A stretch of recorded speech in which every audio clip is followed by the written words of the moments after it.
तो सभी को मेरा जय हिंद जय भारत। मैं सुसैन जय हिंद क्लास में आपका हार्दिक स्वागत करता हूँ। आज काफी लंबे समय बाद हालांकि मैं यहाँ पे आपके सामने एक वीडियो लाया हूँ और ये हमारा लेक्चर 7 होगा जो कि है साइंस बायोलॉजी क्लास 9। चैप्टर आप जानते ही हैं कौन सा है, the fundamental unit of life, यानी कह सकते हो जीवन की मौलिक इकाई। चलिए इससे पहले हम लोगों ने वीडियो में याद करिएगा, इससे पहले जो हमारे लेक्चर थे उसमें हम लोगों ने पराशर और कह सकते हो विषय, ये सारी चीजें सीख ली थी। सक्रिय निष्क्रिय परिवहन के बारे में जान लिया था। आज उनके बारे में अंतर भी देख लेते हैं। इससे पहले हम पराशर और विषय वाले जो अंतर है वो भी करा चुके हैं। अगर आपने वीडियोस नहीं देखी हैं तो आप देख लीजिएगा, फिर आपको ये टॉपिक और भी अच्छे से समझ में आएगा। चलिए आज इस टॉपिक को कंटिन्यू करते हैं। देखते हैं भैया, क्वेश्चन हमारा सक्रिय परिवहन तथा निष्क्रिय परिवहन में अंतर। देखिए हम सक्रिय परिवहन निष्क्रिय परिवहन के बारे में समझ चुके थे, पर इसके अंतर को थोड़ा सा हमें समझना है क्योंकि ये कभी कभी पेपर में पूछ लिया जाता है और अगर आ गया 2-3 नंबर का तो भी आपके लिए क्या रहेगा, बेनिफिशियल रहेगा क्योंकि आपने पढ़ रखा है। चलिए देखते हैं। निष्क्रिय परिवहन यानी कि इनएक्टिव ट्रांसपोर्टेशन और सक्रिय परिवहन यानी कि एक्टिव ट्रांसपोर्टेशन। तो चलिए देखते हैं। यह एक मंद प्रक्रिया है। तो सक्रिय परिवहन कैसे होता है? बहुत ही धीरे धीरे होता है, इसमें कोई तेजी नहीं रहती। बहुत ही धीरे होता है, इसमें कोई तेजी नहीं रहती। और बेटा अगर सक्रिय परिवहन की बात करें तो एक तीव्र प्रक्रिया है। कैसी प्रक्रिया है? तीव्र प्रक्रिया है। अगर निष्क्रिय परिवहन की बात करें तो निष्क्रिय परिवहन में आप देखते हो जैसे कि अगर हम लोग किशमिश जो होती है ना, अगर उसको हम पानी में डाल दें तो पानी इसके अंदर धीरे धीरे भरता है और इसमें किसी भी ऊर्जा की आवश्यकता भी नहीं होती। तो धीरे धीरे ये जो क्रिया होती है यही कहलाती है निष्क्रिय परिवहन। और अगर हम बात करें सक्रिय परिवहन की तो जहर काट लेता है हमारे, सांप काट लेता है, तो जो जहर चढ़ता है हमारे शरीर के अंदर ना वो बहुत तेजी से फैलता है। तो कैसा परिवहन होगा? सक्रिय परिवहन होगा। चलिए देखते हैं इसके आगे। तो यह एक मंद प्रक्रिया है और यह एक तीव्र प्रक्रिया है। अगला है बेटा, इसमें ऊर्जा की आवश्यकता नहीं होती। जैसा कि मैंने अभी आपको बताया कि जब किशमिश को पानी में डाल देते वो धीरे धीरे पानी जो है किशमिश के अंदर भरता चला जाता है।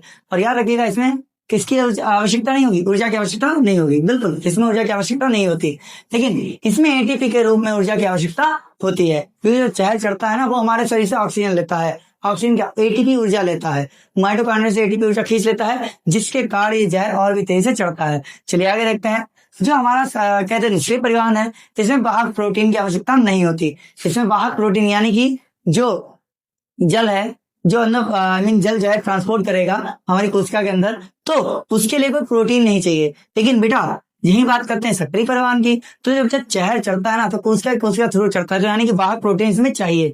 बात समझ में आई? तो वाहक प्रोटीन किसमें चाहिए होगा? सक्रिय परिवहन में। फिर हम बात करते हैं बेटा ऑक्सीजन विष पदार्थ का कोई प्रभाव नहीं पड़ता। इस पे ऑक्सीजन का या फिर विष पदार्थ का कोई भी प्रभाव नहीं पड़ेगा। किसमें बेटा? निष्क्रिय परिवहन में। हम सक्रिय परिवहन देखते हैं तो बेटा इसमें जब ऊर्जा की आवश्यकता होती है तो जाहिर सी बात है ऑक्सीजन का प्रभाव पड़ेगा ही पड़ेगा और विष का भी प्रभाव पड़ेगा, क्योंकि बेटा इन्हीं की उपस्थिति में ये क्रिया संपूर्ण होती है। चलिए आगे देखते हैं। अगर सांद्रण की बात करें तो सांद्रण जड़ से प्रवणता के अनुसार होता है, यानी कि बेटा जाहिर सी बात है उच्च से निम्न की ओर, यानी कि जिधर बेटा कम जगह है उस खाली जगह को भरना नहीं कहते। बचपन से हम लोग सीखते हैं रिक्त स्थान भरिए, तो जहां बेटा रिक्त स्थान दिखता है वहीं पे बेटा पानी चला जाता है, या फिर कह सकते हो जो भी हमारे पदार्थ होते हैं जो गमन करते हैं। अगर हम बात करते हैं सक्रिय परिवहन में तो बेटा इसमें निम्न से उच्च की ओर जाता है। भले ही हमारे शरीर में एकदम ऑक्सीजन की मात्रा भरपूर होती है, लेकिन जब जहर चढ़ता है ना तो जहर बेटा इधर तो निम्न होता है, लेकिन जब हमारे शरीर में चढ़ता है तो तेजी से फैलता है। तो कहाँ जाएगा? निम्न सांद्रता से उच्च सांद्रता की ओर, वो बेटा होता है सक्रिय परिवहन। उम्मीद है आपको निष्क्रिय परिवहन और सक्रिय परिवहन के बीच अंतर समझ में आ गया होगा। चलिए आगे देखते हैं कोशिकावृत्ति। ठीक है, अब हम लोग यहाँ से प्रवेश करते हैं कोशिकावृत्ति, कोशिका झिल्ली, यानी कि कोशिका के जो महत्वपूर्ण अंगक होते हैं उनको अब हम शुरू कर रहे हैं। चलिए देखते हैं। सबसे पहला जो हमारा अंग है यानी कि कोशिकावृत्ति। आप जानते देखिए बेटा अगर हम ऐसे बात कह सकते हो नॉर्मल तौर पे बात करें, सामान्य तौर पर बात करें तो बेटा कोशिका पादप कोशिका में पाई जाती है, यानी कोशिका वृत्ति जो होती है वो किसमें पाई जाएगी? पादप कोशिका में पाई जाएगी। लेकिन पादप कोशिका के अलावा किसमें पाई जाती है बेटा? कवकों में भी पाई जाती है, जीवाणुओं में भी पाई जाती है, शैवाल में भी पाई जाती है। इन समय बेटा कोशिकावृत्ति पाई जाती है। तो चलिए देखते हैं बेटा कोशिकावृत्ति होती क्या है। या कोशिका झिल्ली के बाहर एक सख्त परत होती है जो पौधे या जीव को मजबूत आकार और सुरक्षा देती है। बेटा एक मजबूत आकार और सुरक्षा देती है, यानी कोशिकावृत्ति आकार देने का भी कार्य करती है। याद रखिएगा। हाँ बेटा सुरक्षा प्रदान करती ही है। और ये ध्यान रखिएगा कोशिकावृत्ति मृत होती है क्योंकि इसके अंदर जब बेटा पदार्थ का आवागमन होता है तो कोई जरूरी नहीं है कि ये चेक करे कि ये पदार्थ जरूरी नहीं है, तो जिसका चाहे उसका आवागमन कर देती है। मतलब इसके अंदर कोई भी रोक टोक वाली चीज नहीं है। तो चलिए आगे देखते हैं। या सेलुलोज, याद रखिएगा जो कोशिका भित्ति होती है वो सेलुलोज की बनी होती है। किसकी बनी होती है? सेलुलोज की बनी होती है। और सेलुलोज होता क्या है? सेलुलोज एक पॉलीसेकेराइड यानी ग्लूकोज का एक बहुलक होता है जो जटिल संरचनात्मक कार्बोहाइड्रेट, क्या बोला बेटा? जटिल संरचनात्मक कार्बोहाइड्रेट, जटिल संरचनात्मक कार्बोहाइड्रेट पौधों को संरचनात्मक दृढ़ता प्रदान करता है। क्या उम्मीद है थोड़ा थोड़ा समझ में आएगा कि ये एक जटिल कार्बोहाइड्रेट होता है जो बेटा किसको प्रदान करेगा? दृढ़ता। ये बेटा कहते पादप कोशिकाओं को मतलब जो पेड़ पौधे होते हैं उनको हमारा एक संरचनात्मक दृढ़ता प्रदान करता है। कौन? कोशिका भित्ति। उम्मीद आपको थोड़ा सा समझ आया होगा। चलिए अब कोशिका भित्ति के कुछ जो कार्य हैं उनको भी समझ लेते हैं। आप इसका चाहे स्क्रीनशॉट ले सकते हैं। चलिए देखते हैं। हम लोग इससे पहले कोशिका भित्ति देख चुके थे, अब हम लोग देखते हैं कोशिका भित्ति के कार्य। चलिए देखते हैं। कोशिका भित्ति में देखिए कुछ हमारे प्रमुख कार्य हैं, जैसे कि कोशिका को निश्चित आकृति व आकार प्रदान करना।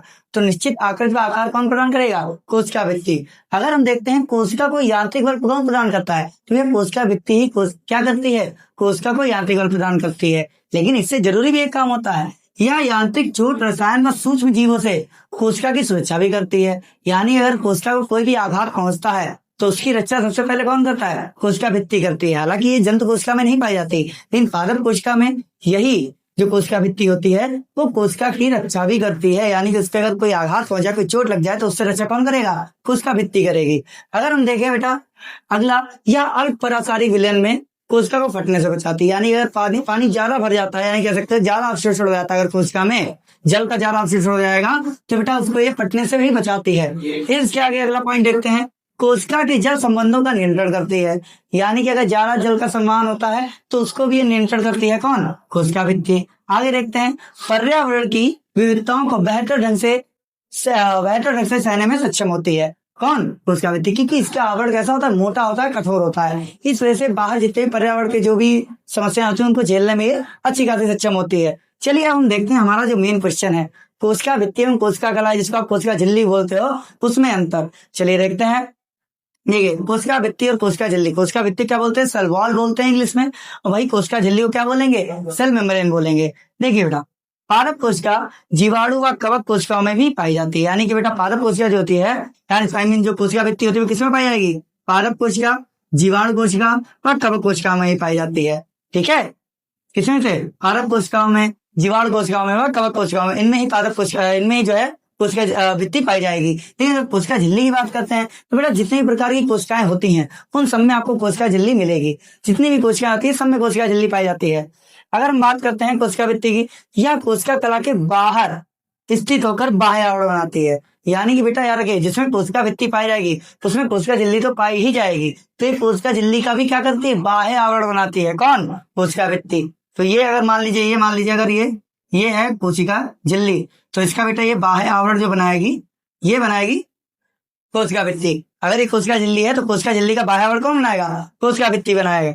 आगे देखते हैं बेटा।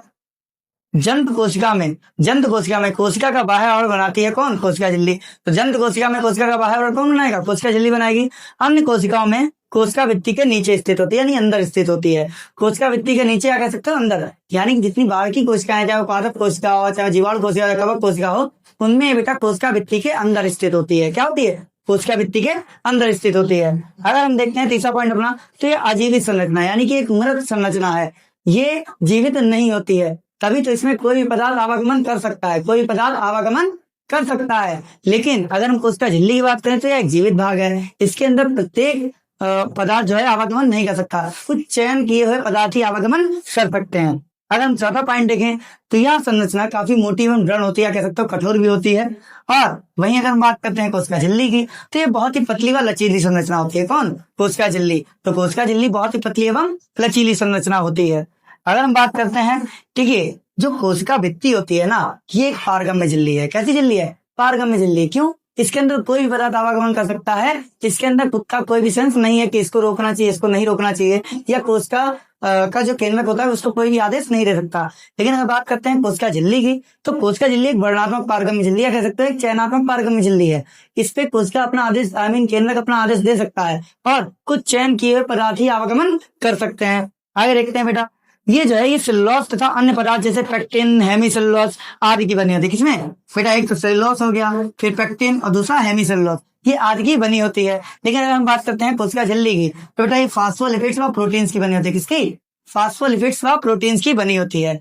कुछ अणु कार्बोहाइड्रेट के भी होते हैं, बात आपको याद रखनी है। क्या चीज? कुछ अणु कार्बोहाइड्रेट के भी होते हैं। उम्मीद है ये पार्ट आपको काफी अच्छे से समझ में आया होगा, लेक्चर आपको काफी अच्छे से समझ में आया होगा और आप चाहे तो इसका स्क्रीनशॉट भी ले सकते हैं। देखिए अब हम इसका अगला पार्ट जो है वो जल्दी ही लाएंगे और फिर जो अगला पार्ट हमारा शुरू होगा वो हमारा शुरू होगा केंद्रक से। तो हम लोग केंद्रक के बारे में अच्छी खासी बातें जानेंगे और पूरी कोर्स का बखूबी समझेंगे। देखिए अगर आपको अच्छे से समझना है तो हमारे जैविक क्लासेस चैनल से जुड़े रहिए और आपको टेलीग्राम पे भी इसकी पीडीएफ अवेलेबल मिल जाएंगी। लेकिन आपके लिए सबसे जरूरी है कि आप इसके प्रॉपर नोट्स बनाएं। अगर आप प्रॉपर नोट्स नहीं बनाते हैं तो आपको हमेशा कोई ना कोई प्रॉब्लम रहेगी और फिर आप रिवीजन अच्छे से नहीं कर पाएंगे। उम्मीद है आपको वीडियो अच्छे समझ आएगी। जुड़े रहिए अगले पार्ट के लिए। जय भीम, जय भारत।